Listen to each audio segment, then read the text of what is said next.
My fiancé left me at the altar via a group chat. The lace of my wedding dress felt like a cage. I stood in the bridal suite, adjusting my veil for the third time while the smell of expensive lilies choked me. At 45, I thought I had finally found my partner in Marcus. He was 30, handsome, and full of life. Suddenly, my phone buzzed with a loud ping. A notification appeared on the screen for a new group chat titled The Real Wedding. I saw that Marcus had added all 200 of our guests, including my elderly mother and my colleagues. My heart dropped as his message appeared. The wedding is off. I cannot spend my life with someone as boring and middle-class as Elena. She was just a stepping stone. See you all at the after-party with my real queen, Tiffany. I rushed to the window, pulling back the curtain. Below, I saw my $250,000 Italian supercar peeling out of the parking lot. Marcus was driving, and he didn't look back once. A heavy silence fell over the church, followed quickly by a collective gasp that echoed through the hallways. I could hear the murmur of 200 people reading that cruel text at the exact same time. My mother collapsed into a wooden pew, her face pale as a sheet. My bridesmaids, girls I had known for decades, stared at me with eyes full of pity and horror. I checked the group chat again. Marcus wasn't finished. His real queen, a 22-year-old influencer named Tiffany, posted a selfie. They were inside my car, laughing. Tiffany was flipping the bird to the camera, her diamond rings sparkling in the sun. She looked triumphant, like she had won a grand prize. The betrayal stung like acid in my veins. My hands were shaking, but I didn't let a single tear fall. I walked slowly to the mirror and reached for the zipper of the $20,000 dress he thought his money had bought. I returned to the penthouse we had shared for 2 years. The door was wide open, swinging on its hinges. I stepped inside and realized the place had been stripped bare. Marcus had taken everything he could carry. The 80-inch television was gone, the racks of expensive wine were empty, and even my jewelry box had been cleaned out. On the kitchen island, he had left a single note on a piece of scrap paper. It said, "Don't bother calling or begging. This luxury lifestyle was always too big for a boring librarian like you. Go back to your books." He thought he had left me with nothing. He thought I was just a lonely woman who had lost her only chance at happiness. I didn't panic. Instead, I picked up the house phone and dialed a private, unlisted number I hadn't used in months. Disable the GPS tracking on the Aurelius. Now, I commanded. Subscribe for more revenge stories. As I waited for my team to respond, I thought about how we met. 3 years ago, I decided to live a quiet life. I played the role of a shy, boring librarian in a small town. I wore baggy cardigans and kept my hair in a messy bun. When I met Marcus, he was a struggling tech salesman.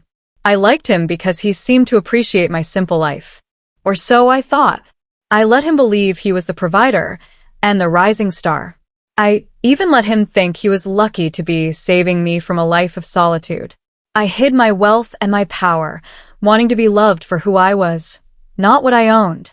I watched him grow more arrogant every day as I funneled my resources into his career. We see a glimpse of my true identity, the anonymous, iron-fisted CEO of Vanguard Holdings. The group chat stayed active, buzzing in my pocket like a trapped insect. Marcus started posting videos from a luxury hotel downtown. He and Tiffany were drinking $500 a bottle champagne and dancing on the balcony.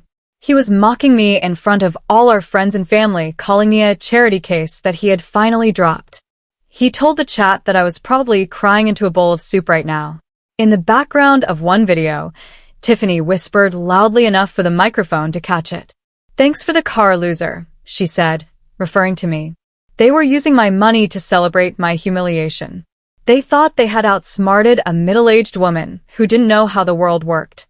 They had no idea that every penny they were spending was tracked by my accountants.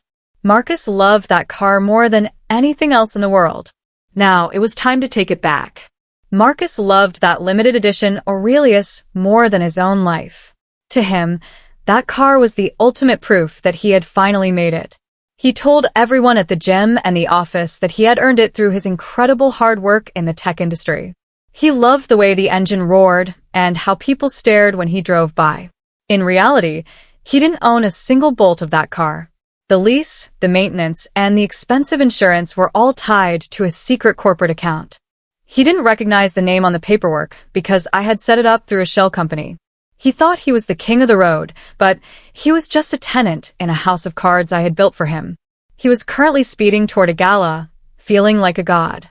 I sat at my computer and logged into the Aurelius owner portal. With one click, I changed the owner permissions to restricted. Marcus was driving Tiffany to a high-end gala, probably planning to make a grand entrance. They were dressed in designer clothes that I had paid for, laughing about their bright future. Suddenly, the car gave a loud electronic beep. The engine sputtered, and the top speed immediately capped at 15 miles per hour. Marcus slammed his foot on the gas, but the car refused to move faster. Then, the interior mood lights began to flash a bright, neon pink. It was my favorite color, the one he always called tacky and low-class whenever I wore it. The car looked like a rolling circus act on the highway. Marcus started swearing, hitting the dashboard in frustration while Tiffany looked around in embarrassment. People in other cars started pointing and laughing at the slow, pink glowing vehicle. Then, the dashboard screen flickered to life. It displayed a large, bold message in the center, recalibrating for proper owner. Despite the car's glitch, Marcus managed to limp it to the front of the exclusive club where the gala was being held. He tried to act cool as he handed the keys to the valet, but the car was still flashing pink and making a strange humming sound. He walked up to the front of the line, pulling out his shiny Vanguard black card. The bouncer took the card, swiped it, and then stopped. He looked at the name on the screen, and then looked at Marcus with a sneer. "I am sorry, Mr. Sterling," the bouncer said loudly so everyone could hear. "Your card has been flagged as stolen property. I have been instructed to confiscate it immediately." The crowd behind them started whispering and snickering. Marcus went red in the face, stammering that there must be some kind of mistake. Tiffany stepped back, looking at him with the first hint of real doubt. "I thought you were the VP of the company, Marcus?" Desperate and sweating, Marcus stepped away from the club entrance to call his bank. He was shouting into his phone, demanding to know why his primary accounts were frozen. The voice on the other end was cold and professional. He was told that his accounts, the very ones I had been secretly funneling his salary into, had been closed due to a major breach of contract. The bank official informed him that he had exactly $400 in cash left to his name. Marcus felt the world spinning around him. He looked at Tiffany, who was now checking her own phone and moving away from him. Just then, he saw a news alert pop up on a large digital screen across the street. The headline read, "Vanguard Holdings TO reveals secret founder at tonight's gala." He didn't realize that the founder he had worked for was the boring woman he had just left at the altar. The night only got worse for Marcus. He retreated to the luxury hotel suite he had booked for his after-party with Tiffany. He needed to sit down and think. But before he could even take off his jacket, there was a loud knock at the door. 3 security guards were standing there when he opened it. "Sir, the corporate card on file for this room has been declined," the lead guard said. "The reservation has been canceled by the primary account holder. You have 10 minutes to pack your things and vacate the premises." Marcus tried to argue, but the guards stepped into the room, making it clear they weren't leaving. Tiffany didn't waste any time. She didn't offer to help him or use her own money. She started throwing her expensive dresses into her suitcases, making sure to grab her things first. "I'm not staying in a cheap motel, Marcus," she snapped. "Subscribe for more revenge stories." My phone vibrated on the marble counter. I watched it dance across the stone, seeing Marcus's face on the screen. He finally called me. When I picked up, his voice was no longer arrogant. It was shaking, thin, and desperate. "Elena, babe, look, the group chat was just a prank," he stammered. I could hear the city noise in the background. He was standing on a sidewalk. "Someone hacked my phone, I swear." "It wasn't me. I need you to fix the car, and the cards. We're stranded, Elena. Please." I leaned back in my chair, swirling a glass of dark wine. I didn't yell. I didn't cry. I answered in a low, sultry voice that he had never heard before. The car isn't broken, Marcus. It's a very smart machine. It just finally realized who was actually behind the wheel. I hung up before he could respond, feeling the power shift completely. Tiffany didn't stay loyal for long. The moment she realized Marcus was truly broke, she turned into a predator. She recorded a story for her followers, weeping fake tears about how Marcus had tricked her. She claimed she was the real victim of his lies and that she had no idea he was a fraud. To make it even more disgusting, she tagged my official Vanguard social media account. She tried to act like my new best friend, sending me private messages offering dirt on Marcus. She thought I was just another woman she could manipulate. I didn't stay silent. I replied publicly so all her followers could see the truth. I don't keep trash in my house, Tiffany. Not the man, and certainly not his fake queen. You both deserve each other. The internet exploded. Her sponsors started dropping her within the hour. Subscribe for more revenge stories. Marcus was forced to sleep in the Aurelius in a public parking lot because he had nowhere else to go. He woke up at dawn to a loud, grinding sound that shook the entire car. He jumped out, screaming as he saw a tow truck hooking up the front wheels of the supercar. "Stop! That's my car. You can't touch it," he yelled, waving his arms like a madman. The repo man didn't even look up from his clipboard. He just pointed to a digital tablet. "Sorry, pal." The owner reported this vehicle as an unauthorized use of corporate property. Marcus grabbed the man's arm, demanding to see the title. When the screen turned toward him, his heart stopped. The legal title holder wasn't Marcus Sterling. It was an entity he had never heard of until now, Elena's Revenge, LLC. He watched his pride and joy disappear down the street. With no car and no money, Marcus tried to find a job at a rival tech firm. He walked into the office of a recruiter he had known for years, trying to put on his old, confident face. But the recruiter didn't even offer him a seat. Instead, the man laughed right in his face. "We just got a memo from the industry leader, Marcus. You've been permanently blacklisted across the entire sector for unethical conduct and financial fraud." Marcus felt the blood drain from his head. He asked who sent the memo, thinking it was a mistake. The recruiter flipped the paper over. It came from the top of the food chain, Vanguard Holdings. The memo was signed by my personal assistant, the same woman Marcus used to ignore when she brought him coffee. He realized then that I wasn't just a librarian. I was the person who controlled his entire career. I decided it was time to let the boring Elena die for good.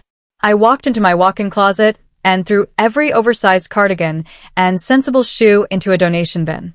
I traded my plain clothes for tailored Italian silk suits that cost more than Marcus's annual salary. I called my stylist and had my hair dyed a fierce, icy blonde. I looked in the mirror and saw the woman I was meant to be. I was preparing for the Vanguard Reveal Gala, the night where I would finally show my face to the world.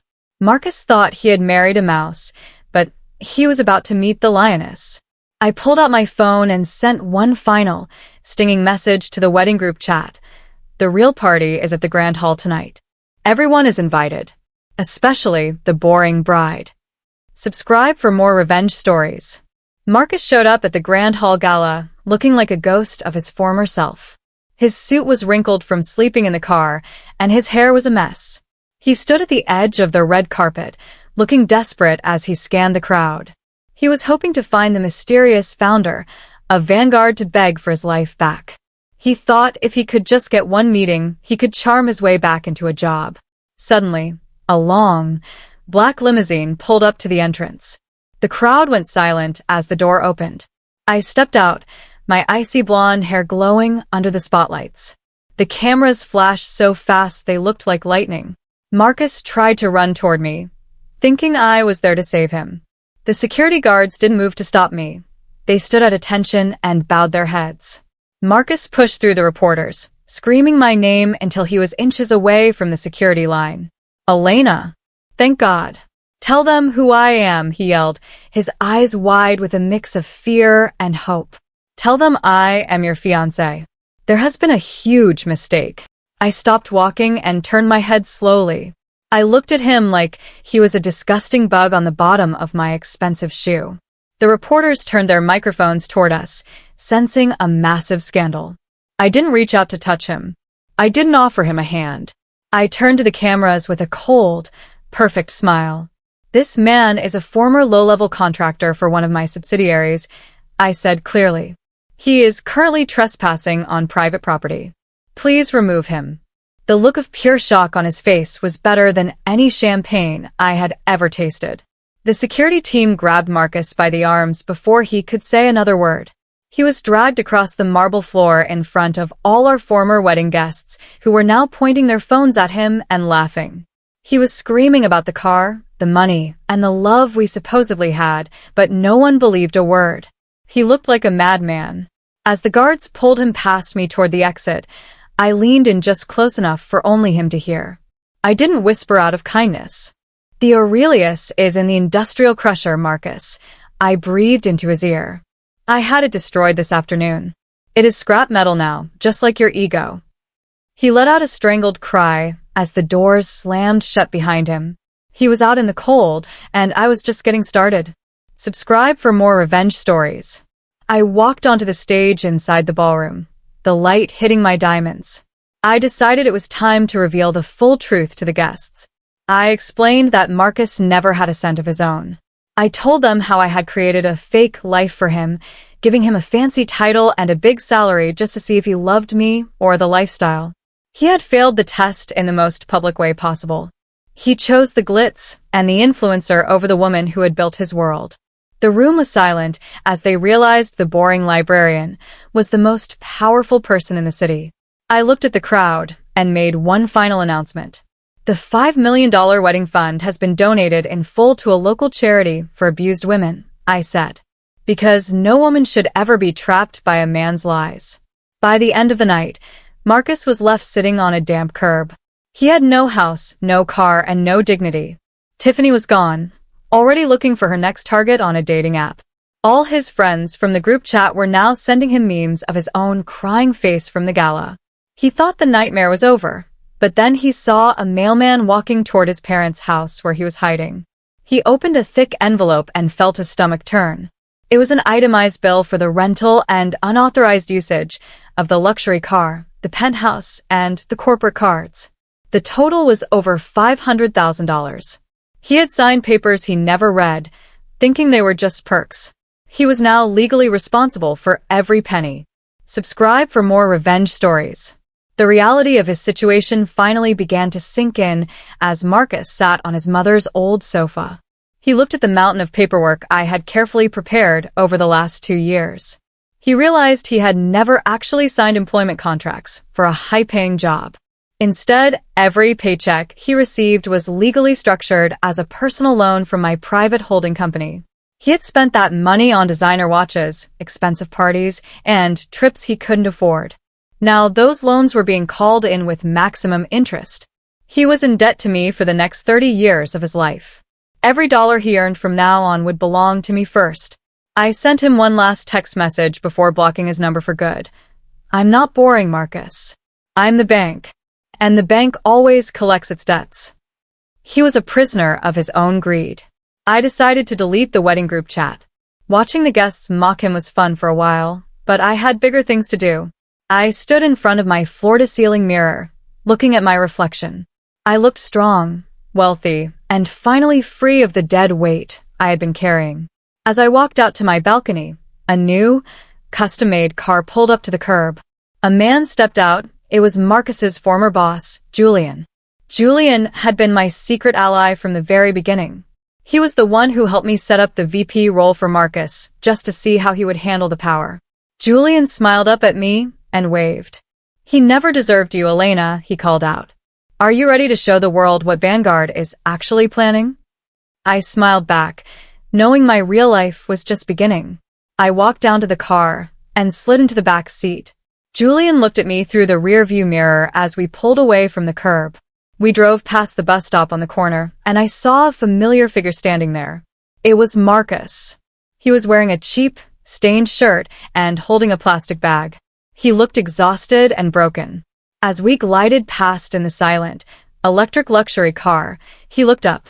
For a split second, our eyes met. He tried to run toward the car, waving his hands, but we were already moving too fast. He tripped on the curb and fell into a puddle as the bus pulled away without him. He was left behind in the rain, a small and pathetic man. Julian laughed quietly. He's still trying to catch a ride he didn't pay for, he said. I sat in the back of the car, sipping a glass of vintage champagne. The revenge wasn't just about the money I had taken back. It was about the psychological victory. It was about the moment he realized I was the sun he was orbiting, and without me, he was just a cold, dark rock. He had tried to play me, but I had been the one holding the controller the entire time. I felt a sense of peace I hadn't known in years. I reached into my small silk bag and pulled out a new ring. It wasn't a wedding ring from a man. It was a rare blue diamond I had bought for myself to celebrate my success. I slipped it onto my finger and admired the way it caught the light. I didn't need a king to be a queen. I was my own ruler. Now the real revenge begins. I didn't just want to take his car and his money. I wanted to erase his very existence from the world he loved. Using the terms of service he blindly signed when he synced his phone to our shared corporate cloud account, I took control of everything. I flagged every single one of his social media accounts for impersonation of a corporate officer and financial fraud. Within minutes, his 500,000 followers vanished. Every photo of his perfect life was deleted. His digital footprint was wiped clean. He tried to log in to beg his fans for help, but he was met with a cold, red screen. Account terminated for fraud. He was digitally erased. He no longer existed in the only world he cared about. Subscribe for more revenge stories. Marcus tried to check into a budget motel on the edge of town. He looked like a mess, his expensive suit soaked with rain and sweat. He pulled out his last remaining credit card, the one he thought was his private backup. The clerk took it, swiped it once, and then stopped. Without a word, the man pulled out a pair of scissors and snapped the card in half. This card belongs to Vanguard Holdings, sir, the clerk said firmly. We have been instructed to report any attempt to use it to the authorities. Marcus begged him to stop, but it was too late. He was kicked out into the pouring rain. He stood in a deep puddle, clutching his suitcase while the wind ripped at his clothes. He was wearing a $3,000 suit, but he didn't have enough money for a cheap bed. He was officially a man with no place to go. Tiffany called me the next morning, her voice sweet and fake. She offered to give me dirt on Marcus, claiming she had secret recordings of him insulting me. She wanted a job at my company in exchange for her betrayal. I listened to her talk, recording every single word she said. She admitted she only wanted Marcus for the car and the money I had provided. Once she was finished, I didn't give her a job. I reactivated the wedding group chat one last time and posted the audio for everyone to hear. I wanted the world to see what kind of queen he had chosen. The group chat exploded with mockery and insults directed at her. By morning, Tiffany was canceled by every brand she worked with. I replied to her last text with a simple message. I don't hire snakes, Tiffany. I crush them. Subscribe for more revenge stories. I decided to give Marcus a daily reminder of his failure. I bought the giant digital billboard directly across from the bus stop he used every morning. I didn't put a picture of myself on it. Instead, I programmed it to play a 15-second loop of his own voice. It played a recording of a love letter he had sent me, followed by a giant image of his weddings off text. Every morning, as he stood there waiting for the city bus, he had to hear his own lies and see his own betrayal on a 50-foot screen.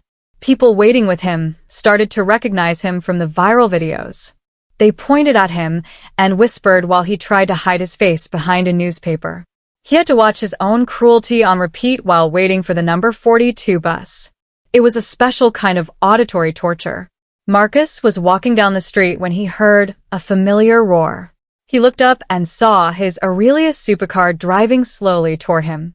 It was pristine, glowing under the streetlights, and looking better than ever. For a second, he thought I was coming to give it back. The car slowed down right next to him, and the passenger window rolled down. It wasn't me inside. It was his own mother, a woman he had neglected for years while he was chasing fame. She was dressed in beautiful clothes, sitting in the passenger seat while my professional chauffeur drove her. She looked happy and at peace. Marcus reached out to touch the door, tears in his eyes, but she didn't even look at him. She stared straight ahead as they glided past him. He was invisible to the person who used to love him most. Subscribe for more revenge stories. Marcus found out that his private apartment wasn't actually a purchase. It was a sublease from a company I owned through a secret trust. I decided not to evict him just yet because that would be too easy. Instead, I moved in new roommates to share the space with him. I hired 3 aggressive debt collectors and gave them legal permission to stay in the living room 24 hours a day. They were required to follow him around and remind him of every penny he owed. They sat at the table while he tried to eat and stood in the hallway when he tried to sleep. He couldn't kick them out because they were legally authorized by the leaseholder. He realized his home had become a personal prison, and there was no way to escape the constant pressure of his own debt. Desperate for a few dollars to buy a meal, Marcus went to a local pawn shop. He pulled the heavy gold watch from his wrist, the one he always bragged about to his tech friends. He placed it on the counter, expecting the man to offer him thousands. The pawnbroker took one look at the gears through a magnifying glass and started laughing. "Kid, this is a high-quality prop," the man said, sliding it back. "It looks real on camera, but it is made of cheap tin. It is worth $20 at most." Marcus felt his knees go weak. He realized I had swapped all his real luxury watches for fakes months ago while he was sleeping. I had been gaslighting his entire lifestyle for a year, preparing for the day he would try to sell my property. He walked out of the shop clutching a plastic bag and a $20 bill. Marcus finally managed to get an interview for a low-level sales job at a small firm. He walked in, trying to hide his shame and look professional. He sat in the waiting room for an hour until the boss finally called him in. When he entered the office, he stopped in his tracks. Sitting behind the desk was Sarah, the bridesmaid he had insulted and called poor at our engagement party. She didn't smile. She didn't even ask him to sit down. Instead, she slowly slid a thick yellow contract across the desk toward him. It wasn't for a sales position. It was a janitor's contract for the night shift, cleaning the very toilets he used to walk past with his head held high. "The trash isn't going to pick itself up, Marcus," she said coldly. "Take the job or starve. It is your choice." Tiffany was not finished with her own downward spiral. Desperate to regain some of her lost followers, she decided to use Marcus one last time. She leaked a hidden camera video of him in the hotel hallway, crying and begging her to stay while he held onto her suitcase. He looked pathetic, his face red and covered in tears. The video went viral instantly, but not in the way he hoped. It trended globally with the hashtag #BrokeMarcus. People all over the world were making fun of his desperate breakdown. He had reached his lowest point. He was no longer a rising star, or even a villain. He was just a viral laughingstock, a warning to every other social climber. He tried to hide in his apartment, but the debt collectors just played the video on the living room TV at full volume. Subscribe for more revenge stories. Since I had paid his high salary through corporate gifts and private loans, Marcus never thought to file personal income taxes on the money. He thought he was being clever by avoiding the government. I decided to accidentally flag this massive inconsistency to the federal authorities through my corporate compliance office. Within days, the IRS launched a massive audit of his entire financial history.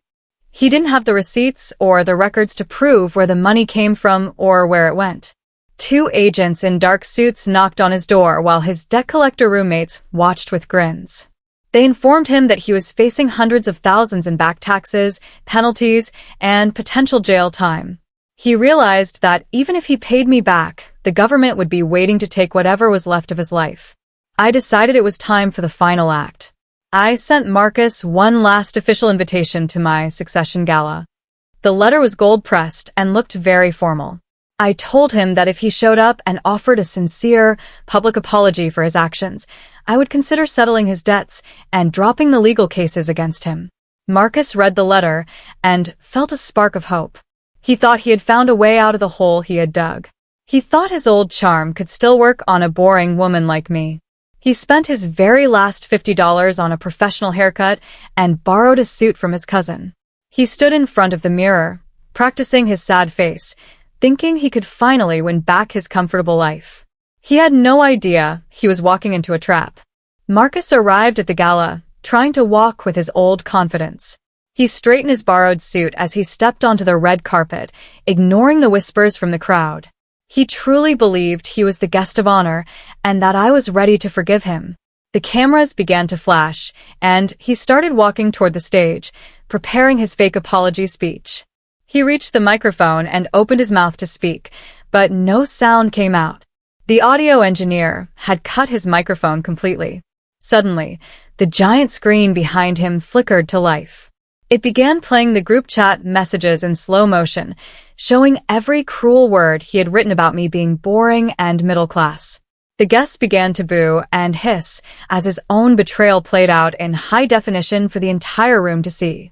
I walked onto the stage, dressed in black silk that shimmered like oil. The crowd erupted into cheers, drowning out Marcus's desperate attempts to talk over the video. I walked right up to him and looked him in the eye. He looked small, like a child caught in a lie. "You said I was too middle class for you, Marcus," I said, my voice projecting through the speakers so every person in the hall could hear. "You were right. I am actually in a class you cannot even afford to look at, let alone join." I reached into my folder and handed him a final legal bill. It was a formal demand for $1.2 million, covering the total cost of maintaining his fake ego for 3 long years. The blood drained from his face as he realized there was no forgiveness coming tonight. I didn't send Marcus to jail because that would be too quick. I wanted him to work for every breath he took. I had secretly bought the very debt collection agency that now owned his life. I stepped closer to him as the security guards moved in. "You like being in control of a luxury car, don't you?" I asked with a sharp smile. I handed him a set of keys, but they weren't for a supercar. His new job was driving the heavy, grease-covered repo truck that had taken the Aurelius away. He was now legally required to work for my agency to pay off his massive debt. Every morning, he would have to wake up at 4 a.m. to repossess cars from people just like him, men who thought they could live a lie on someone else's dime. Subscribe for more revenge stories. Months later, I was featured on the cover of Forbes as the most successful woman in tech. The article praised my vision and my strength. Meanwhile, Marcus was seen in the background of a viral TikTok, struggling to hook a car to his tow truck in a freezing rainstorm. He looked decades older, his hands covered in dirt and his face lined with stress. I had become the queen he always wanted, but I didn't need a king or a liar to get there. I had built my empire on his failure. As I sat in my office, a delivery person brought in a large bouquet of lilies, the same ones from the wedding. I pulled out the small note attached to the stems. It was from my legal team, listing the next target in my business acquisition. It simply said, "Who is next?" I stood on the balcony of my new mountain estate, looking down at the pristine Aurelius supercar sitting in my driveway. I had bought a brand new one, even better than the first. I realized then that the greatest revenge wasn't just taking his money or his pride. It was making him watch me live the incredible, powerful life he thought he was entitled to have for free. I had turned his betrayal into the fuel for my greatest success. He was just a ghost in my past, a lesson learned and paid for in full. I picked up my glass of champagne and toasted to the quiet night air. He left me at the altar, but I left him in the rearview mirror. And honey, I am never ever looking back. Subscribe for more revenge stories.